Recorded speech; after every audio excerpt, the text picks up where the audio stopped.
Welcome to Coming Out of the Dark podcast, a podcast like none other, where women are empowered, encouraged, and uplifted to be the best version of themselves. Get ready to come from darkness into light with a passion to fulfill purpose. Here is your host, Miss Lady O.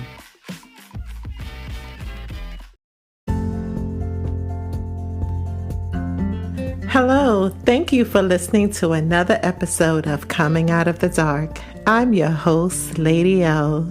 If you're tuning in for the first time, I want to share that this platform is in celebration of the life and memory of my beautiful sister, Glennis Marie Boyce.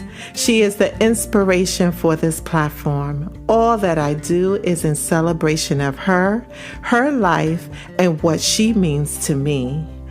I would also like to share that I am not a doctor or a therapist, but I am a certified empowerment coach who is committed to supporting women that are ready to break the cycle of self-sabotaging beliefs so they can build healthy relationships, own their identity, and confidently achieve their desired goals.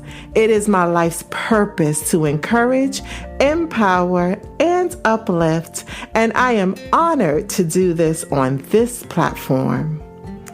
So I hope everyone had a wonderful weekend. More importantly, I hope you had time to step back and recharge. Grinding throughout the week can be grueling as we juggle family, we juggle work, and life unexpected situations. My weekend was focused on just that, making time to reflect, recharge, so I can begin again. I believe this is equally as important to celebrating our wins each day or at the ending of the week. Now this week, I want to start a conversation. I want to start a conversation concerning feeling discouraged. Feeling discouraged is such a natural feeling. However, it is so overwhelming at times. Discouragement, disappointment, failure, rejection, and setbacks, these are all things that can help us if we maintain a positive, empowering mindset. But this is the thing. The key to life is to learn from these experiences and minimize the amount of time that we allow ourselves to stay discouraged. I'm aware, trust me, this is easier said than done. Because you're all emotionally, mentally, and physically vested in achieving your goals, your purpose, and your desires. You wake up each morning with a hunger and a go-getter attitude to try it again. You've developed your plan, you've analyzed the situation, and you prepared for that ideal opportunity, only to be met with rejection on the other end. The first time rejection happens, your bounce back is quick. However, the bounce back gets a little harder each time you experience a setback. It is here, right here, in that place where anxiety, doubt, discouragement, fear, depression, and fatigue sets in. This is why we're having these conversations in the past couple of weeks, talking about the climb, talking about the leap, talking about fatigue to purpose, is because of this moment right here, when everything becomes a little bit too overwhelming and you're feeling discouraged. These emotions can cause you to abort your dreams, your goals, and your purpose. This anxious behavior will also cause a premature birth of the same, resulting in deformities in the form of unexpected challenges. Challenges you would not have had to experience if you waited and did not react to the situation from an emotional place. Like I said, this is easier said than done. Oftentimes, it's our reflex emotion to dive in and fix whatever is causing the setback or discomfort. Now, everyone's approach is different.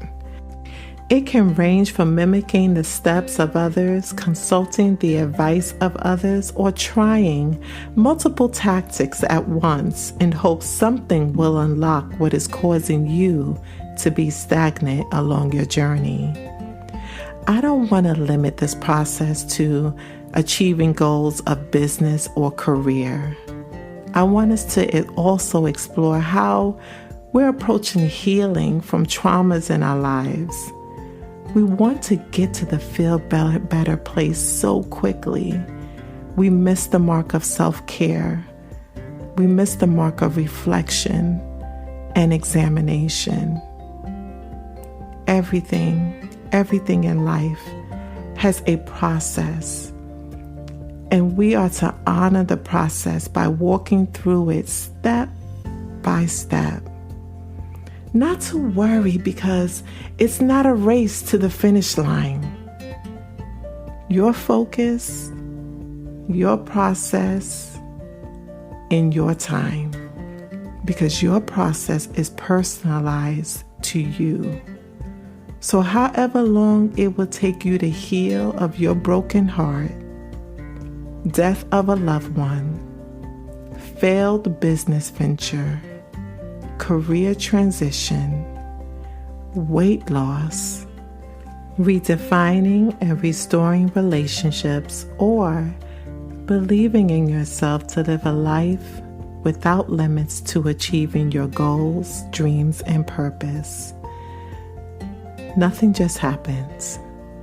It requires patience and determination. It requires love and forgiveness from you to move forward. In an article by Brian Clements, he says there are a few things we can be mindful of as we move forward when we're feeling discouraged. I made note of 7 tips that I would like to share with you. The first is, take the long view. Discouragement generally occurs when our expectations, what we think should happen, don't align with reality, what actually happens. In many cases, our expectations are unrealistic, and this often has to do with how long we think things should happen. If we take a long view and relax our expectations a little, it can really help to decrease discouragement. The reality is that most things that are worthwhile take a lot of effort and time to come to fruition. So, as I have always said and always encouraged, we must be kind to ourselves and we must be patient. Secondly, remember, there is no such thing as failure. There is only education. And wow, that is so empowering if we can begin to look at things from that perspective.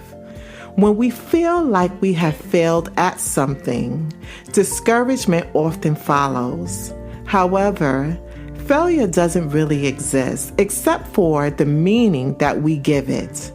If we don't get the result that we want when we want it, we just need to take a new action.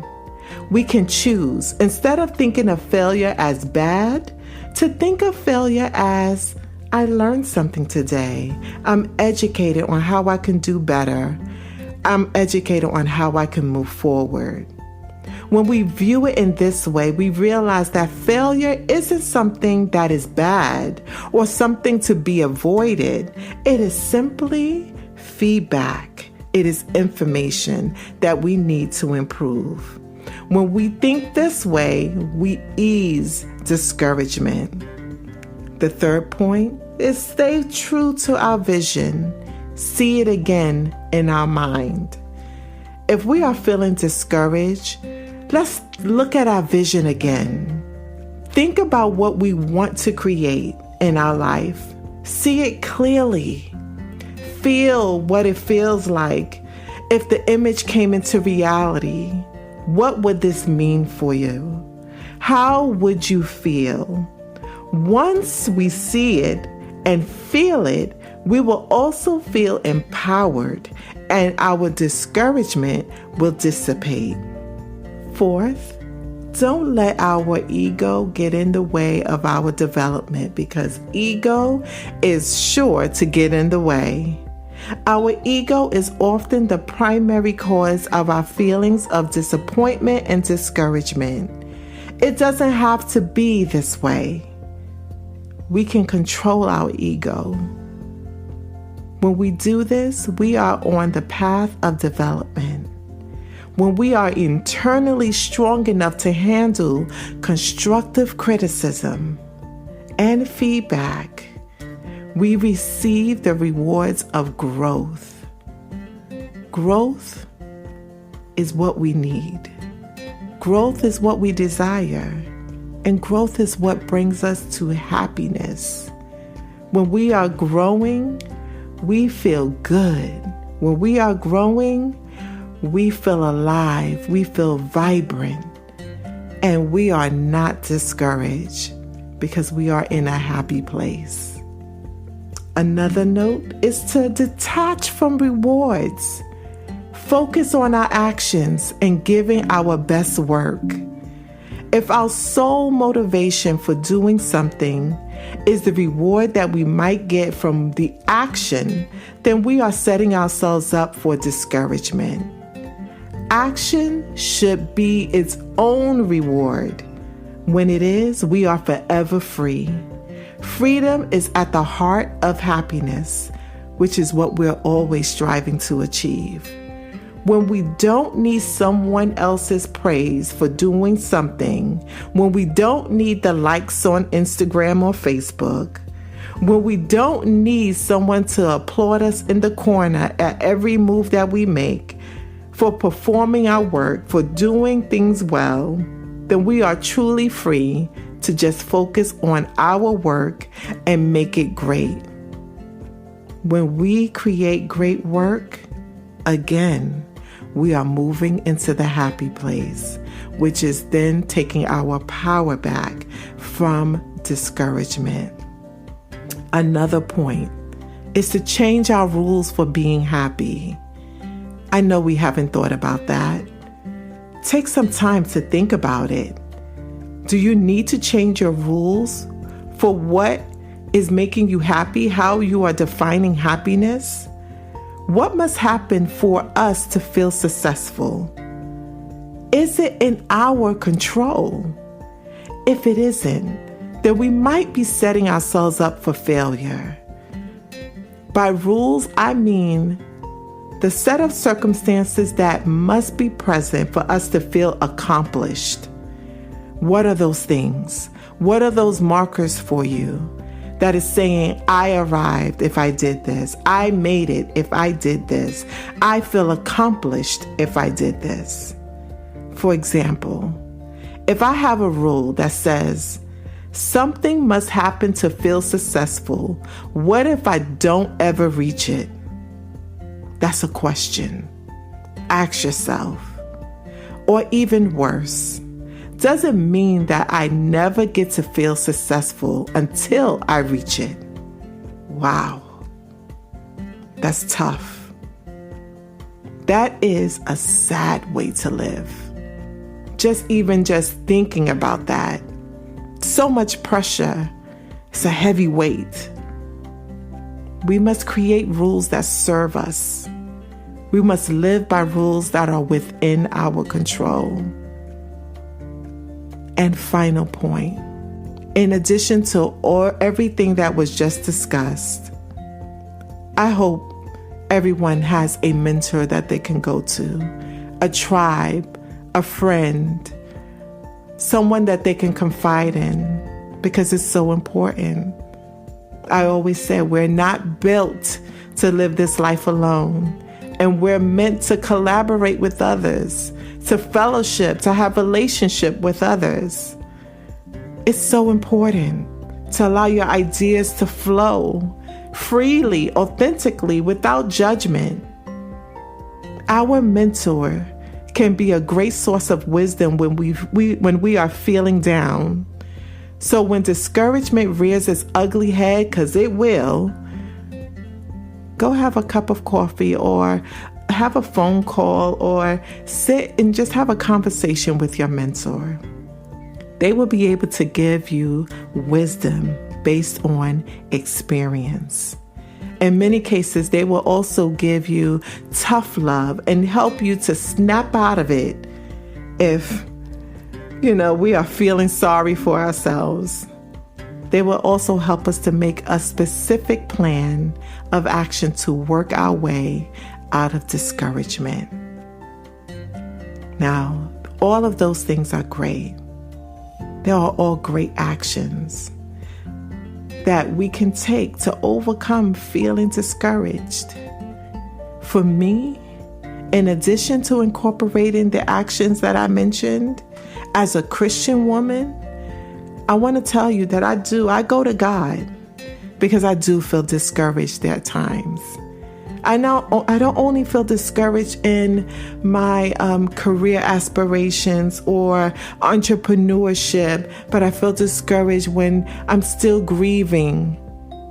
I never know what one day is going to be to the next.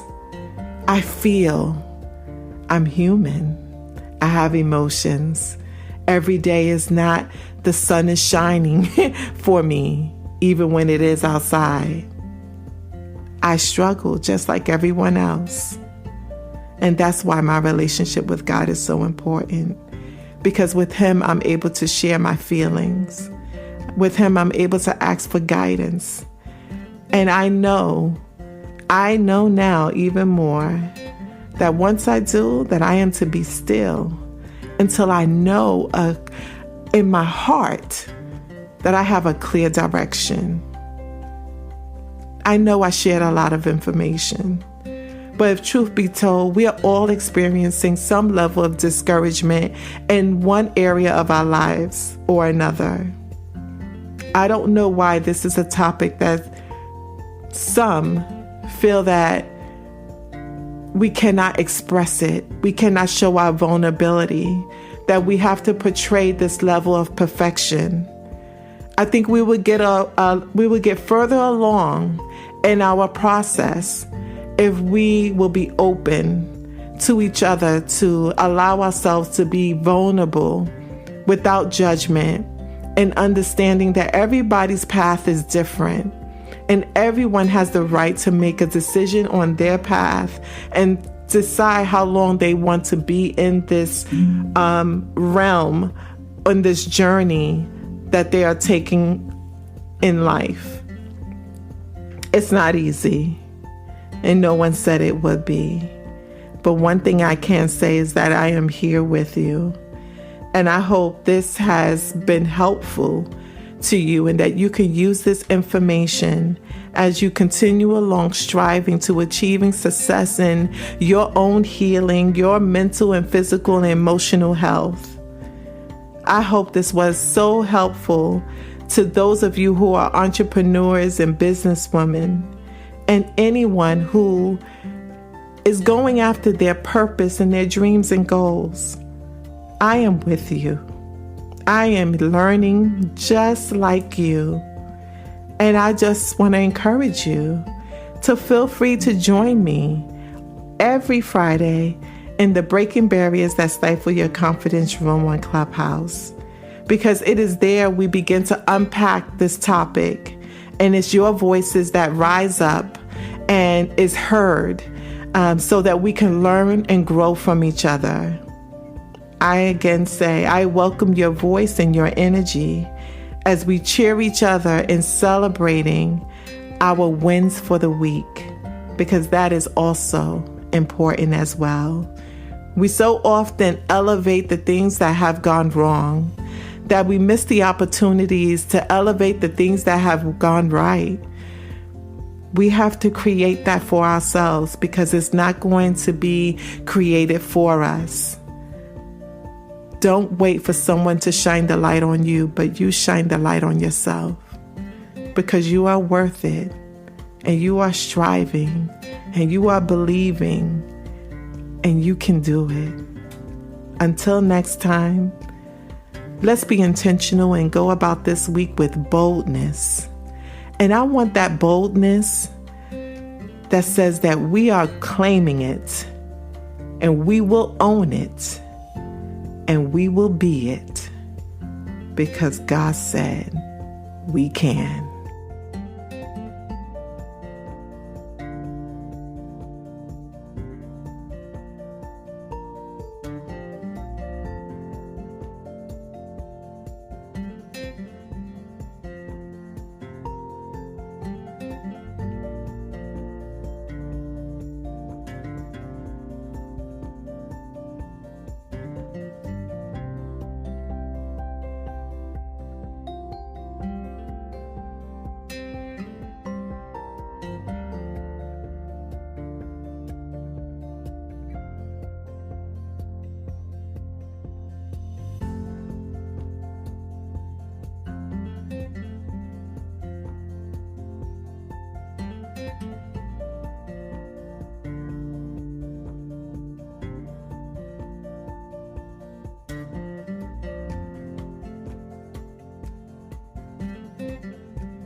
Thank you for listening to this week's episode. Please subscribe to this podcast and like, share, and follow on Facebook and Instagram.